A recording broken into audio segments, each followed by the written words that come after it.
short, I'm just here to compare the cruise ships versus the super yachts. Number one, first thing, I've been working on a cruise ship for 2.5 years, 2 years and 6 months to be exact.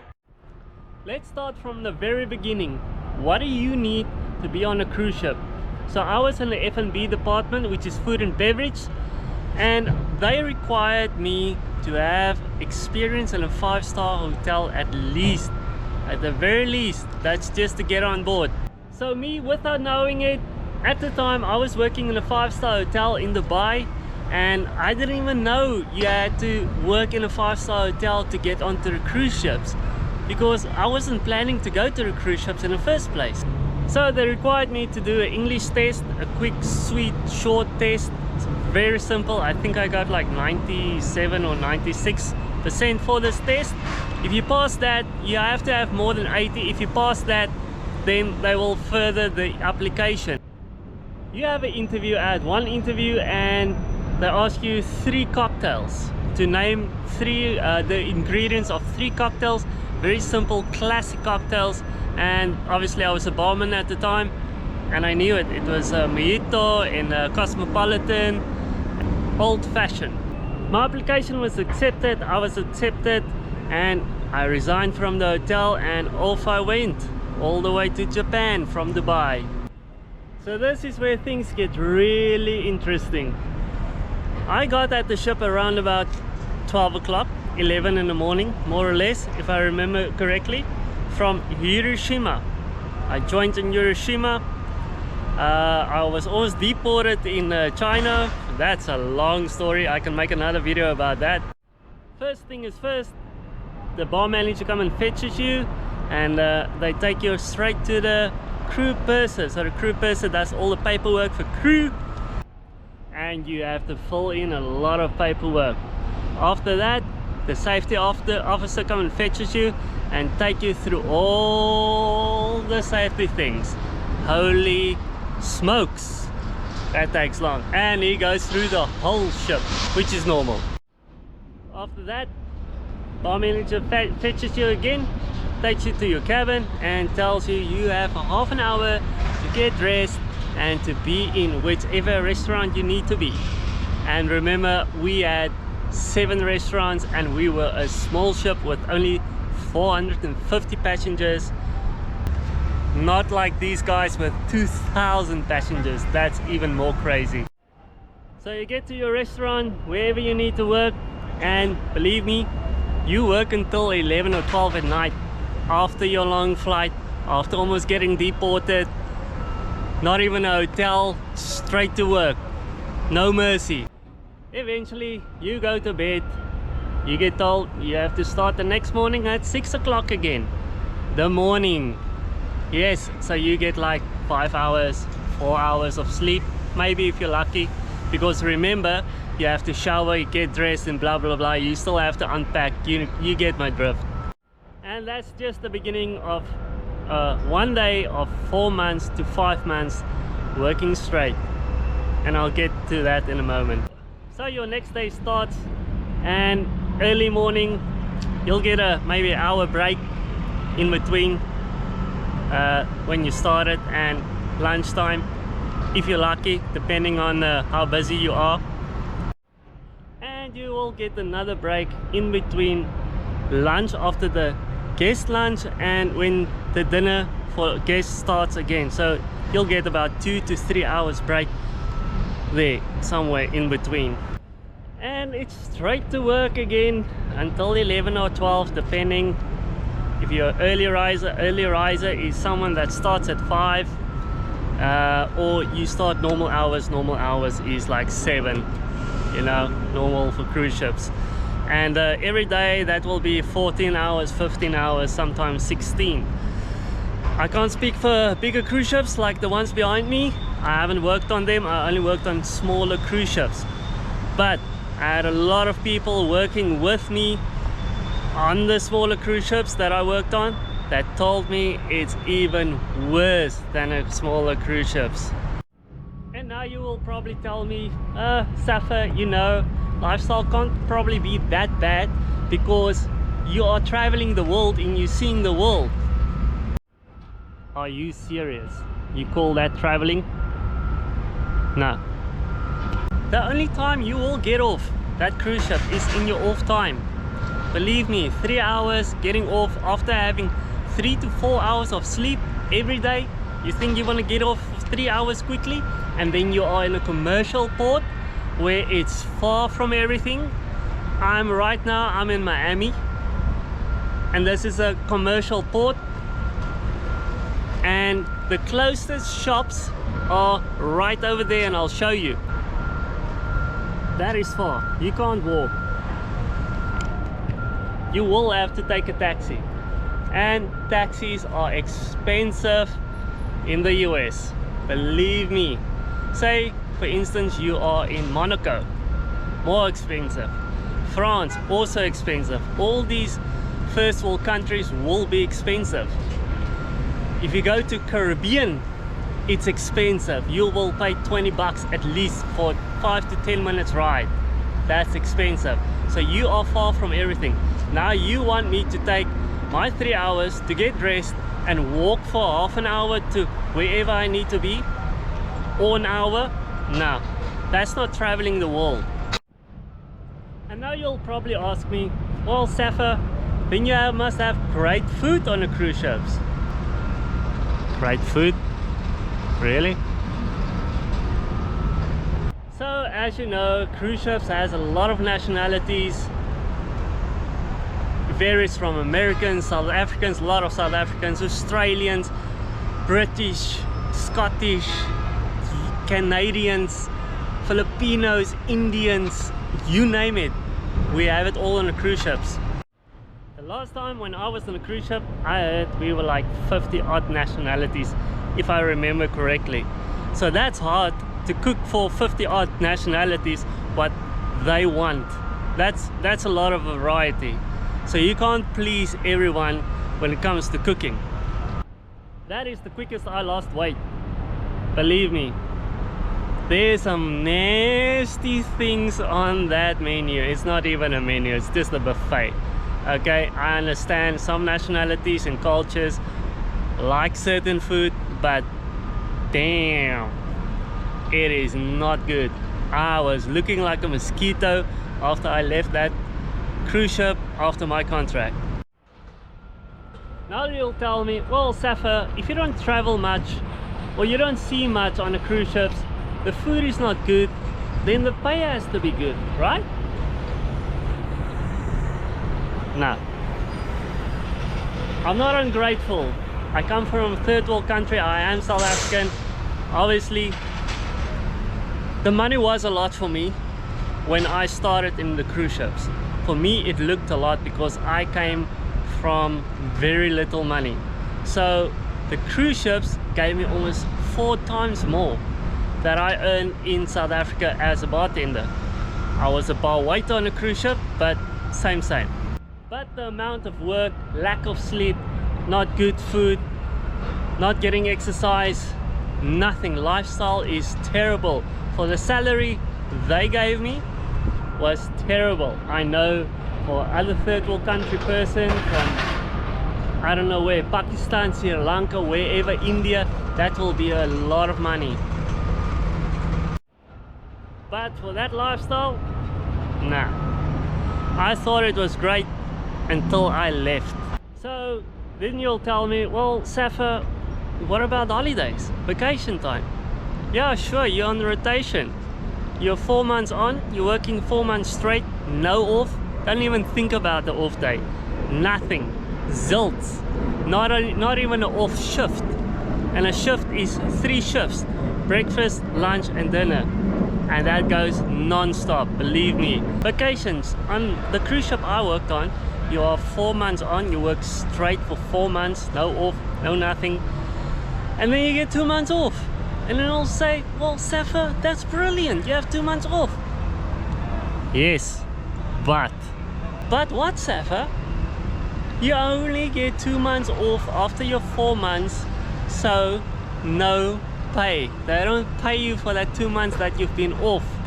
So you are spending a lot in that 2 months because you haven't seen friends and family for a long time. and you have a little bit of money in your pocket, so you want to start spending. Only after your second contract on the cruise ship that I worked on will you get a bonus if you finish your contract. So if you finish your second contract, you'll get a little bonus. If I remember correctly, I can't remember, this is quite a while ago, I think I got like 250 euros extra. So I did 5 contracts on the cruise ship, and by my 4th or 5th one they gave me $1,000 bonus when I went on vacation, but only if you finish your contract. So if you worked in a restaurant or bar or any hospitality where you deal with guests, I take my hat off to you, because on a cruise ship it's the experience you had in a restaurant or hotels, times that by 10. Believe me, when they embark the ship, when they get onto the ship, they flood that restaurants by the hundreds. Okay, you are spinning your behind off. Okay, you work straight 3-4 hours non-stop, hardcore, which I won't get much into detail because it's nasty. Okay, as far as I understand, the biggest cruise ships, they want you to have a STCW, but the smaller cruise ship where I worked on didn't require me to have a STCW. They give you the training on board on the ship, and they give you a little certificate that says STCW, but it's only compliable for that company, cruise ship company. Now, my favorite part, yachting. Let's talk about that. So it is a little bit harder to get into the industry, but a few courses and just dedication and you'll be fine. Now, it's not always easy to get into yachting, but it's so much more rewarding than a cruise ship, and I'll tell you why. Let's start from the beginning. When I joined my first yacht, called, I can't tell you. Of course I accepted the offer because I was new in the industry, I was green, I did 2 days of day work for them, and I said yes, let's go. Flew me all the way to Tampa, and then the Uber driver picked me up and took me all the way to the boat where they were located. The chef at the time was on watch, and he got me at the gate and he brought me on board, asked me, would you like anything to drink or eat? Are you hungry? Is there anything I can do for you? And already I'm like, wow, am I a guest on you or what is happening? Me being polite, just said, no thank you, I'm all good, but thank you for the offer. And he took me to the room, or my cabin. It was like 11 at night, 11:30 I think, if I remember correctly. And man, when I walked into that cabin, not only was my bed made for me, like perfectly, I even got a little chocolate on the pillow. So how about that? You will never see that in a cruise ship. You will go and look for your linen to make your bed, if there is any linen. Feel me? The next day I had to go to the purser, crew purser, because it was a massive boat, a 74-meter boat, and I had to sign a paper or two, nothing serious, quick. And then I had a chat with the captain, and after that I chilled for like 2-3 hours. They say get familiar with the boat, just walk around a little bit and feel comfortable. I'm like, what?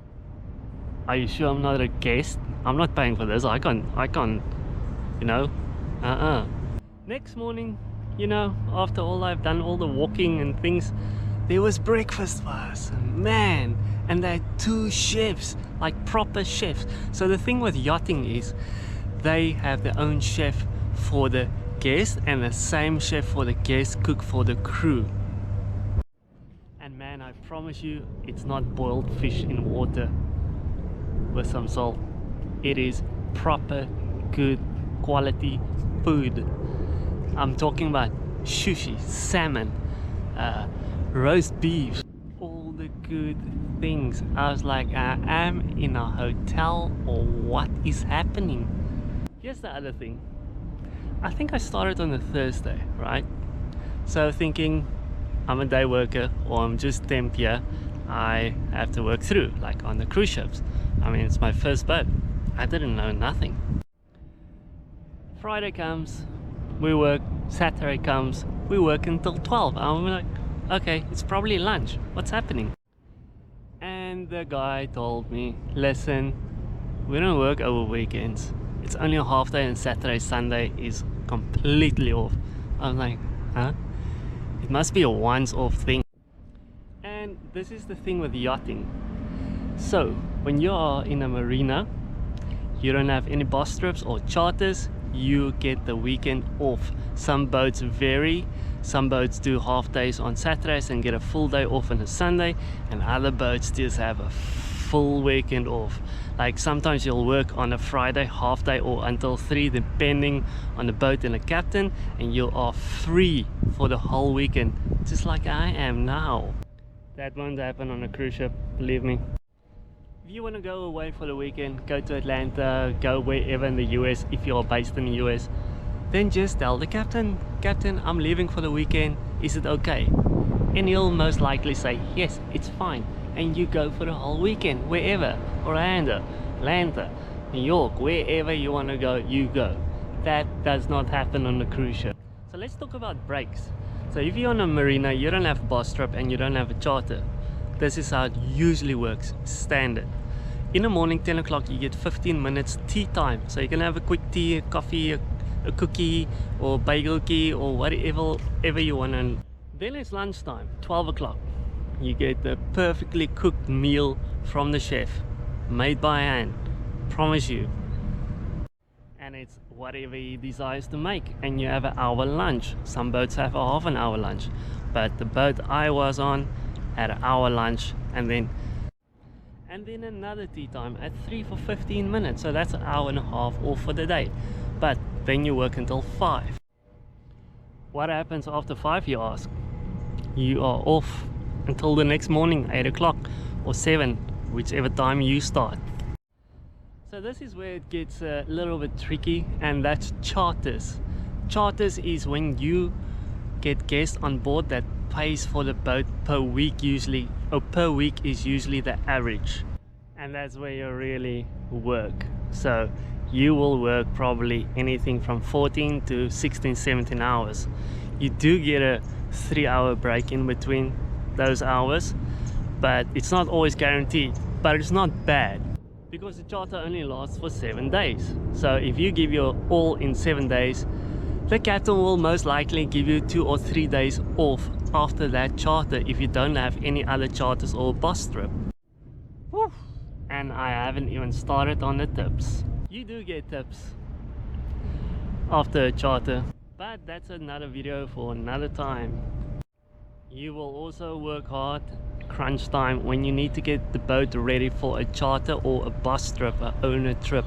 That's when you need to do the teak outside, detailing, washing the boat, polishing the boat for outside. Inside you have to wash all the linen, get all the rooms or cabins ready. So that time you would also work a little bit longer hours, but it's all worth it. The captain will make sure you will get a day or 2 off before the charter and after charter. So it's not a 4 to 5 months crunch thing where you work yourself to death. You do, however, work a full year. That is in your contract, that you work full year and then you get vacation. But the average vacation for yachties is anything from 38 days to 42 up to 60 days off a year, all depending on your yacht and your contract. So this is more or less, okay, but in general 38 days, that's quite standard for yacht. Amazingly, you get paid for that whole 38 days, full pay, no questions asked. And if the boss feels like it, he can give you a bonus. Please keep in mind, there is bad boats, there is bad crew, there is bad captains, there's bad owners, but it's a very minority, it's a low percentage. So you just need to find the right boat for you. A boat that is right for me won't be a boat that's right for you always. So just keep that in mind, nothing is perfect. Let's talk about the salary quickly, compare that to the cruise ships. So I got a certain amount on the cruise ships. I joined yachting, it almost tripled. I promise you. And that's without the tips and the bonuses and all the other things. So let's get to conclusion. The lifestyle is good, the food is excellent, the money is really flipping good. So go and work on a cruise ship for a month, a contract, a season, and see how it is for yourself, and then you come and join yachting. I always say, if it's too easy, it's not worth it. It was super easy to get onto a cruise ship, but really way harder to get onto a yacht, doing the courses, getting day work, getting experience, building connections and relationships. I know I ranted a lot about cruise ships, but that's my experience and that's how I feel about it. For me, there's better things out there than cruise ships. Don't kill yourself. Come and join us. Like this video, please give it a like and subscribe. If you would like to see more videos like these, me comparing cruise ships and yachts, I can do plenty of it. Just comment below. Thanks for watching. Cheers.